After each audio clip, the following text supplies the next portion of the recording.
The Lord be with you. And with your spirit. A reading from the Holy Gospel according to Saint Matthew. Glory to you, O Lord.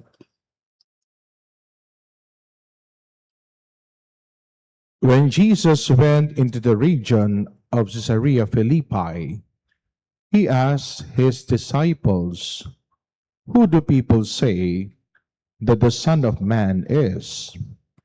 They replied, "Some say John the Baptist, others Elijah, still others Jeremiah or one of the prophets." He said to them, "But who do you say that I am?" Simon Peter said in reply, "You are the Christ, the Son of the living God." Jesus said to him in reply, "Blessed are you, Simon, son of Jonah, for flesh and blood has not revealed this to you, but my heavenly Father. And so I say to you, you are Peter, and upon this rock I will build my church, and the gates of the netherworld shall not prevail against it. I will give you the keys to the kingdom of heaven. Whatever you bind on earth shall be bound in heaven. Whatever you loose on earth shall be loosed in heaven." The Gospel of the Lord. Praise to you, Lord Jesus Christ. Please be seated. To Father Jason Laguerta, our parish priest, to Father Mark, Father Augustine, and to other parishioners of Saint Maria Goretti, and to those who are coming here, who are not parishioners but regularly come to visit this church, magandang umaga po. Bakit malungkot kayo? Today, we celebrate, the Universal Church celebrates the solemnity of Saints Peter and Paul, and today as well is the third day of our Novena Mass in honor of our patron, Maria Goretti. There are three important things I would like to share to all of you, which we can find from these three saints: Saint Maria Goretti, Saint Peter, and Saint Paul. Pero bago yan, harapin ang katabi. Sabihin niyo sa katabi niyo, "Ang dami nang nabago sa mukha mo." Sabihin niyo, Father Jason, you just translated to the two priests. Ulitin niyo, sabihin niyo, "Ang dami nang nabago sa mukha mo." Sabihin niyo, ay okay lang yon. Ito ang mas malala. O harapin ang katabi, "Ang dami nang nabago sa ugali mo." Sabi nyo. You know why I'm mentioning this? I'm looking forward that as you celebrate this Mass, there is one big theme to which everybody is invited to once again go back and recover our personal identity as God's children. Nung mga bata tayo, simple lang naman ang gusto natin. Gusto natin maging masaya, yun lang naman. Sino sa inyo ang gusto yung mahabang buhay, pumalakpak ng malakas? Lord, paiksiin mo pa. Ang ambisyoso kayo, ha? Sino sa inyo ang ayaw magkasakit, pumalakpak ng malakas? Hindi pwede. Sino sa inyo gusto na lang araw-araw nakangiti, pumalakpak ng malakas? Ano kayo, baliw?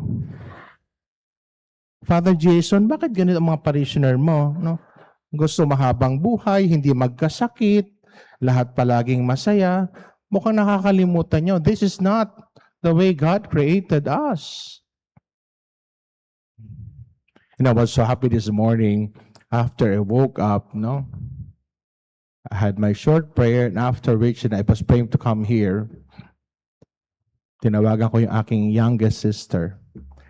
Sabi ko, I was not able to answer your call last night. I was so tired. But anyway, I'm returning back the call this morning. How are you? And you know, this youngest sister of ours, she left home for years. Maybe for 13 or 14 years.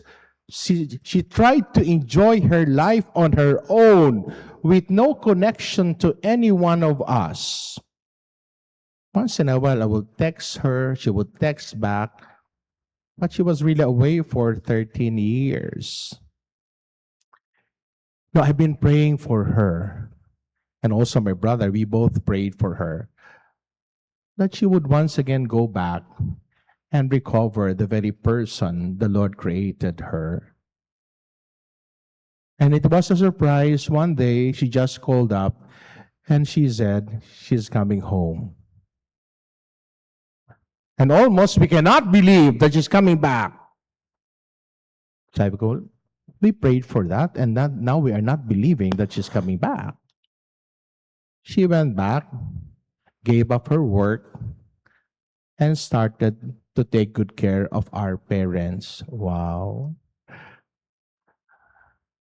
Kanina umaga, kahapon daw kasi nag-marathon siya. Sabi ko, how was it? Sabi, let's not talk about the marathon. I always enjoy it. But sabi niya, what I enjoy most now is my conversation with Achi. That's the sister I have, the elder sister. Sabi niya, whenever I talk to her before, parang nahihiya ako. I still have a lot of things that I cannot tell her. But you know, lately, sabi niya, in my conversation with her, I am my true self, and I am so happy about that. You know, I would like everybody to be happy, and that's what the Lord wants all of us today, that we once again recover who we are, the way God created us. Not the fancy thoughts you have, not the fancy thoughts I have, that we want a long life, we want everything to be okay, we want to smile every day. That's not how the Lord wanted our life to be. Number one, the word is conversion. Could you please say it, conversion? Sabi niyo sa katabi niyo, magbago ka na. Sabi niyo, Father Jason, sabihin mo sa mga katabi mong pari yan, magbago ka na. Sabi ni Jason, ikaw unang magbago. Alam niyo ba, may mga warning sa akin si Jason bago ako pumunta dito. Sabi sa akin, iksian mo lang ha. Sabi sa akin. You know, as a young priest before, I would spend many hours in front of the Blessed Sacrament. As a young priest before, I would take time really every day for my personal studies. But there was a wake-up call. Little by little, I have forgotten and I have let go of these very important things. I thought when I celebrate the Mass, that's all. It's spending time with the Lord. I thought when I work and do my ministry, it's already spending time with the Lord. But I was wrong.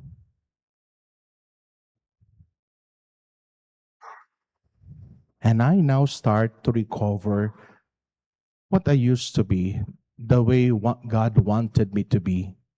Not to do works, to do the ministry, but what the Lord wants me first and foremost, that I spend time with Him. Do you agree with me, sisters? Yes or no? Do you agree with me, my brother priest? Yes or no? Wow, first time kay Jason nag-agree sa akin, ha? I started by 5 minutes, 10 minutes, 30 minutes, an hour. And now that's something I look forward to every day. When I'm not able to spend time with the Lord, I would say, Lord, I'm sorry. Babawi ako the following day. Nung Friday talaga, my God, with all the schedules. Sabi ko, Lord, bawi ako nung Sabado. And I double my time with Him. You know, conversion is not changing. Conversion is going back. It's a wrong notion that when we speak of conversion, it's becoming better. No, conversion is going back and becoming the best person the Lord God created us to be. Look at your patron saint, Maria Goretti. How old was she when she died? Anybody who knows? Ilang taon siya nung namatay siya? Ilang taon? Ilan? 12 ba, Jason? Tinuturo mo, mali-mali, ha? Sabi niya, going 12. Oo. 11 lang siya nung namatay. Ilang taon ka na, tatay? Ilan? 82? O, sobra ka na. Ilang taon nung namatay si St. Peter? Father Mark? Sabi ni Father Mark, you answer your question. Probably 60 to 67, maybe? Tatay, 82 ka na. Sumobra ka na. Tapos here we are asking for a long life. It's not about long life. It's not about short life. It's not about a meaningful life. It's always a faithful life lived out daily. You know, I have this prayer I would like to share to you. I'd always say, Lord, make this day the best day for me. Only for today. And also for the others that I promise to pray for. Make it this also the best day. Only for today. Kaya nyo sabihin yun, only for today, Lord. Sabihin nyo. Lakasan nyo naman. Kumakahingi kayo 1 week, etc., etc. Nag-miss ako sa Makati Med. Sabi ko sa mga doktor, ay, tita, na dito ka. Sabi ko sa mga doktor, nagkakasakit din ba kayo? Ay, ang dami pala mga doktor na may mga sakit, ano? I recently found out, ang dami mga doktor na may mga cancer. Pagkatapos ng misa, lumapit sa akin ng isang doktor. Sabi niya, Father, stage 4 nga ako. Tapos may lalaking doktor na lumapit. Sabi niya, Father, pray mo naman kamay ko, hindi ko mataas. Bakit po, Doc? Na-stroke daw siya. Nakita ko sa damit niya, nakalagay doon, neurosurgeon. Ibig sabihin, nag-uupira sa utak. Ang doktor nga nagkakasakit, tayo pa kaya? No exemption.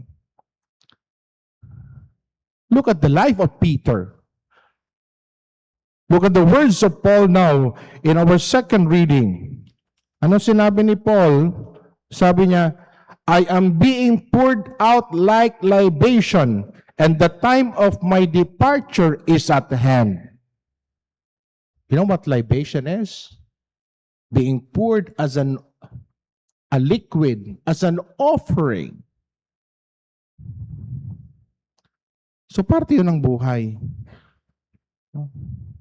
Sabihin nyo nga, sabihin sa katabi niya, your departure is at hand. Sabihin nyo, hindi nyo kaya. Sabihin ko kaya ito kay Father Jason, Father Jason, your departure as a parish priest is at hand. Wow.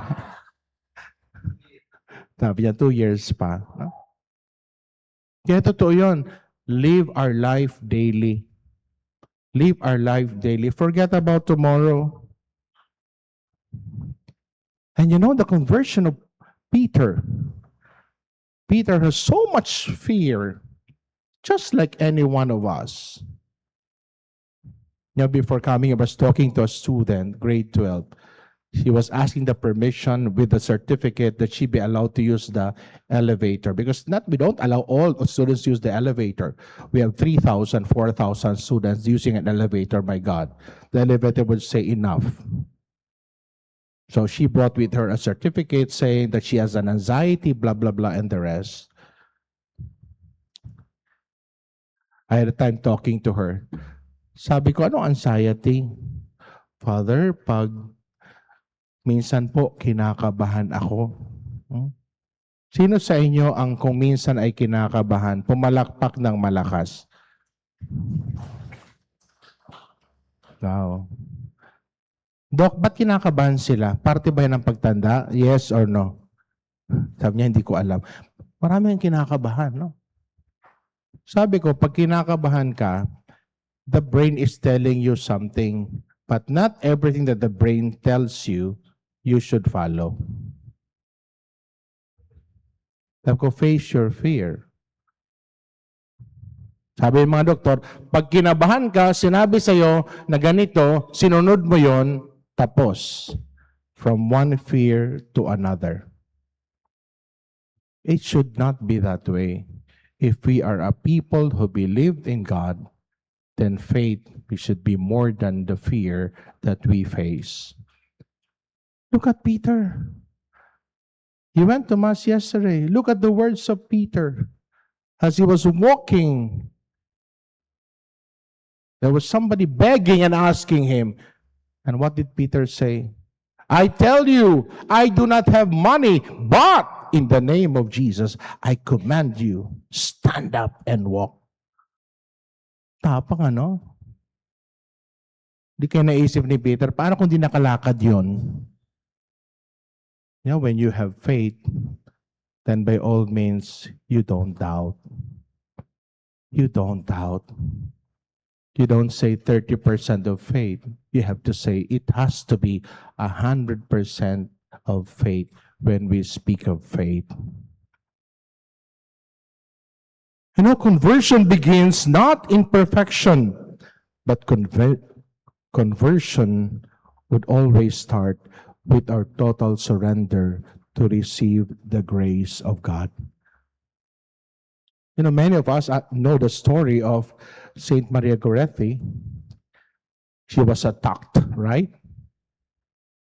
I think she was stabbed.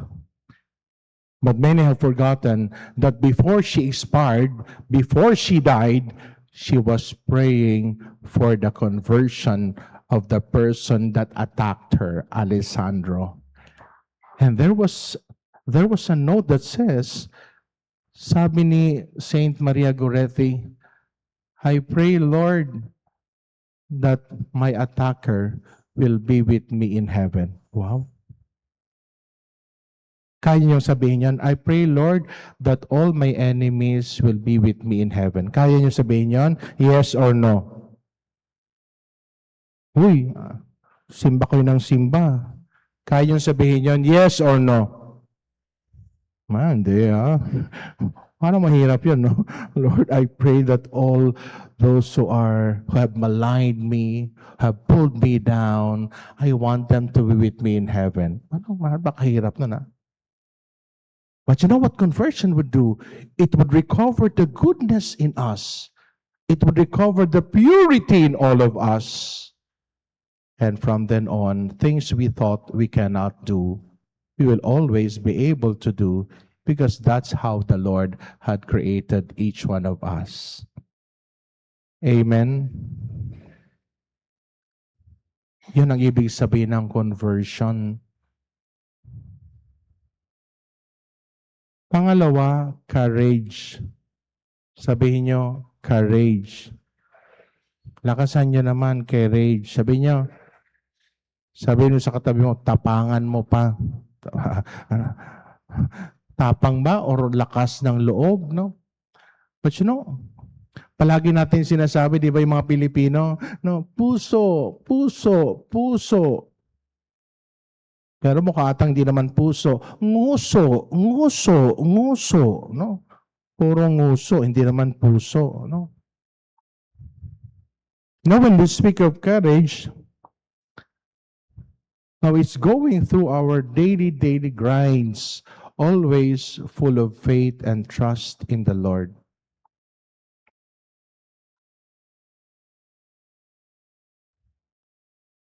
Makakabawi pa ba ang Pilipinas? Yes or no? Magiging matino pa kaya ang ating ang mga nasa gobyerno at mga naglilingkod? Yes or no? Magiging matino pa kaya kayo? Yes or no? Magiging matino pa kaya ang mga pari? Yes or no? Di kayo sure. Magiging mapagmahal ba ang mga madre? Yes or no? Sana, no? Marami sa akin nagsasabi, yung mga madre daw masusungit. Totoo ba mga madre masusungit, no? Yung mga pare daw palaging busy. Totoo ba yon? Yes or no? Ay, umayos kayo, hindi kami busy, no? We always have time for you, no? Ito yung mga bagay na very, very important, no?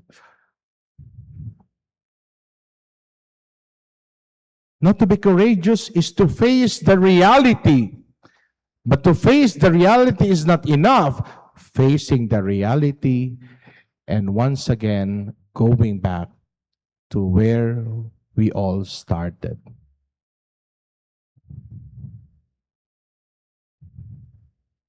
That's what the Lord would like to invite us. So both conversion and courage would always invite us to go back. Simpleng bagay lang naman. No? Nakatapos ng misa, sabi sa akin ng kaibigan kong pare, alam mo, nandito si ganito, gusto mo siyang dalawin? Sabi ko, sige. Sabi niya, paalam muna natin sa bodyguard.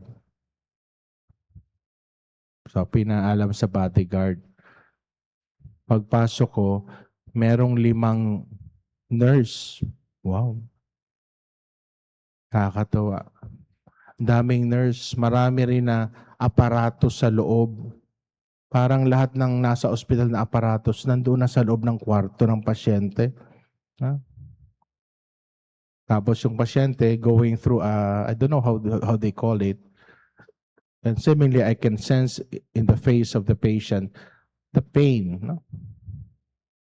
Sabi ko, kahit pala may pera ka, hindi mo lang pwedeng sabihin sa nurse, baka pwede ikaw na lang injectionan, bayaran na lang kita. Ha? Kahit may pera, kahit di lang pwede sabihin sa nurse, baka pwede ikaw na lang operahan. Magkano bang gusto mo? Wag na lang ako. The reality is, at the end of the day, we will be the one to face it. You understand? Yes or no? Yeah. Tapos lumapit ako sa kanya, sabi ko, love you! And I mentioned my name, Father Nolan, love you! Sumagot siya, Monsignor, love you. Akala niya pala ako si Noli. So I left the room, and after which the Lord was telling me, you tell people not to aspire for a long life, not even a comfortable life, because that's not what I have created all of you, but a life of faithful life. So the first is conversion, the second is courage. No? Let's go back to our heart. No? Let's go back to our heart. You know, the heart is really very, very important. No? Hanggang na sinabi ni Paul, I have finished the race and I have kept my faith. Nagkasal ako sa Don Bosco. Pagkatapos ko magkasal, tumatakbo yung isang babae. Sabi niya, Father Nolan, sumama ka sa amin, kakain kami. Sabi ko, hindi, uwi na ako. Sandali lang, Father, may sasabihin ako sa iyo, uwi na nga ako. Father, sandali lang nga. O sige, ano yun? Father, may ikikwento ako sa iyo, chismosa ka talaga. Sabi niya, Father, alam mo, Father, nung nakita kita nagsasalita, may naalaala ako. O, sige, kung naalala mo sino. Naalala ko, Father, yung uncle ko.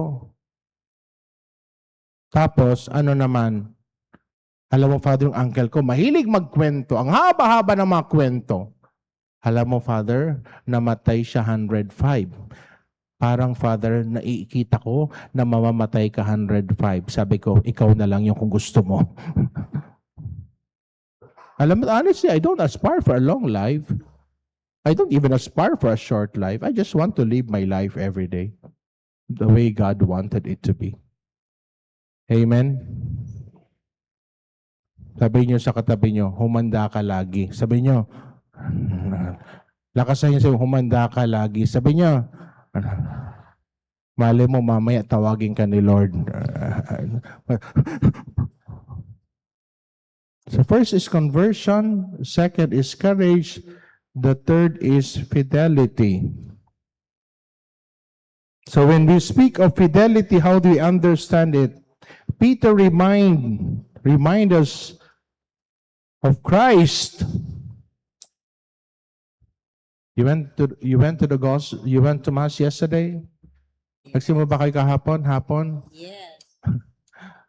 Sa umaga, iba ang homily, sa hapon, iba,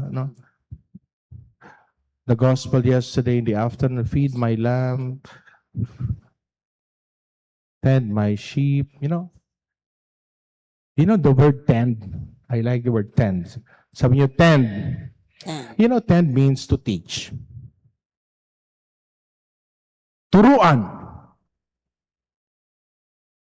But the deeper meaning of tend is not only to teach, but to teach by example. Ganito. Alam niyo, ang sinasabi, madaling makalimutan yon. Ang nakikita, nagmamarka yon. Tandaan niyo ha, to teach, medyo mababaw yon. But to teach by example, malalim yon. And I call on you people here celebrating this Mass in honor of Saints Peter and Paul and in honor of our patron saint, Saint Maria Goretti. I think the deeper challenge is to teach by example.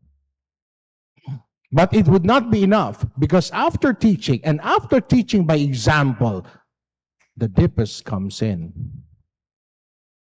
Do it consistently and concretely. That's what tending is.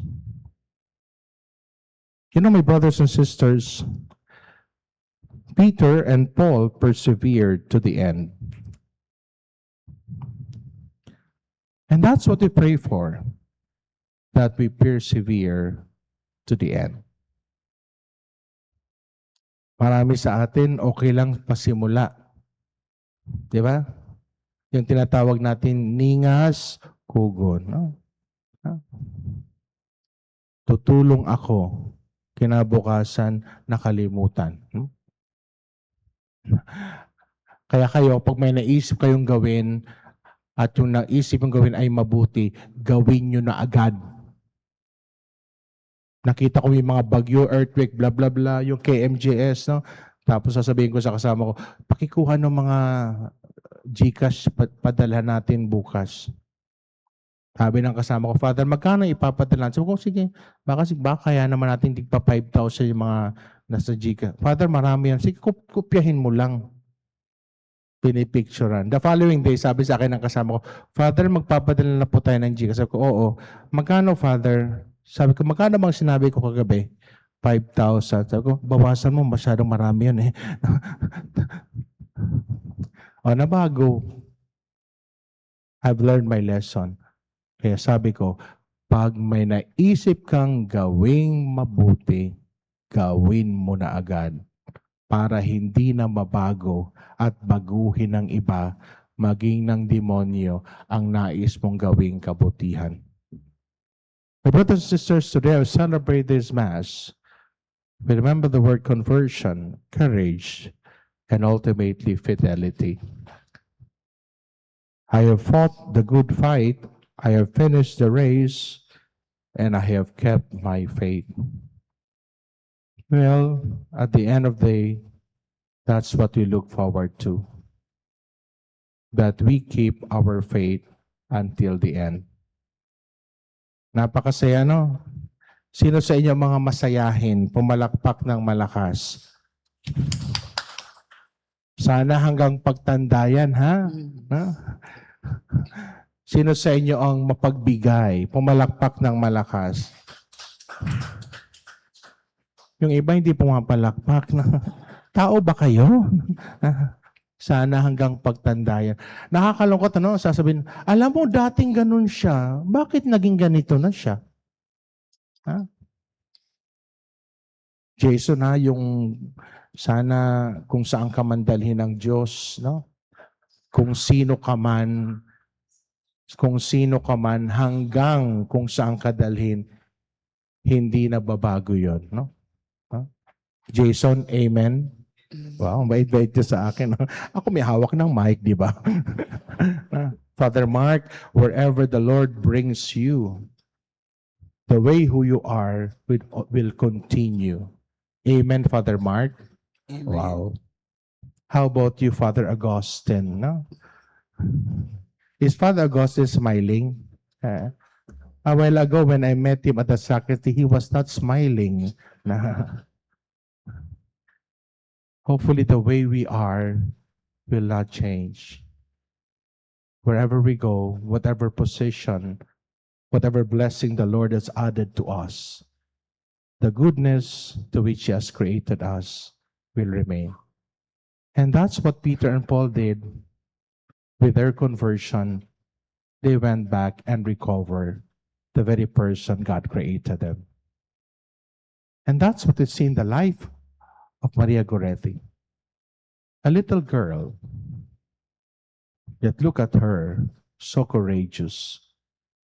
She knew that forgiveness is stronger than hatred. Wow. She knew that purity is beautiful and a gift from the Lord that she has to defend. Wow. A girl, yet so many things that she has reminded all of us of. And ultimately, a girl who teaches us by example that holiness is for all, much so for the little ones. Poor girl, not very educated, simple family. Look at what she had bequeathed all of us. We pray that in this Mass, we will once again recover the very person we have. It's not changing for the better, but it's always becoming the best person the Lord wanted us to be. Saint Maria Goretti, pray for us. Saint Peter, pray Pray for for us. us. Saint Paul, pray. Pray for us.